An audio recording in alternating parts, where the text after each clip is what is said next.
The Panaji bipole will be held tomorrow, that is 19/5/2019 from 7 a.m. to 6 p.m. There are 30 polling stations in the Panjim Assembly constituency. There are of this 16 are single booths and 7 are double booths. That means 30 polling parties have already been dispatched and they have reached their concerned polling stations. We had total of 38 polling parties with 8 polling teams on reserve.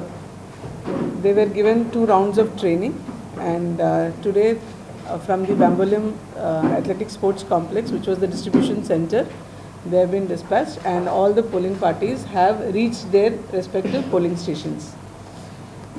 As for our preparedness, we had 4 sector officers, 2 FST teams and 4 static surveillance teams.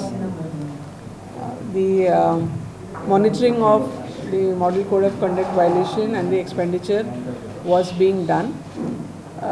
From the Election Commission of India, we had 1 general observer and 1 expenditure observer who was on behalf of the ECI monitoring the preparedness.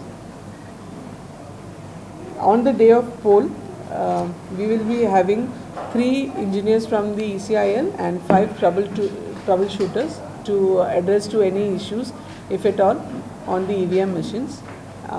After the commissioning of the EVMs and during the dispersal, we did not have to replace any machines. So all the machines that were commissioned as per the polling stations were dispersed, and now they are being set up. 2 polling stations have been identified as vulnerable polling stations, and special efforts have been taken in those polling stations to meet the voters and to encourage them to come and vote on the day of poll. Can you name them? The polling station number 22 and 24 have been identified as vulnerable polling stations. Security measures. All polling stations will have 1/2 section of CPMF, that is CISF in our case, for security. Over and above the state police, there will also be central police, that is in this case it will be CISF, who will be deployed in all the polling stations.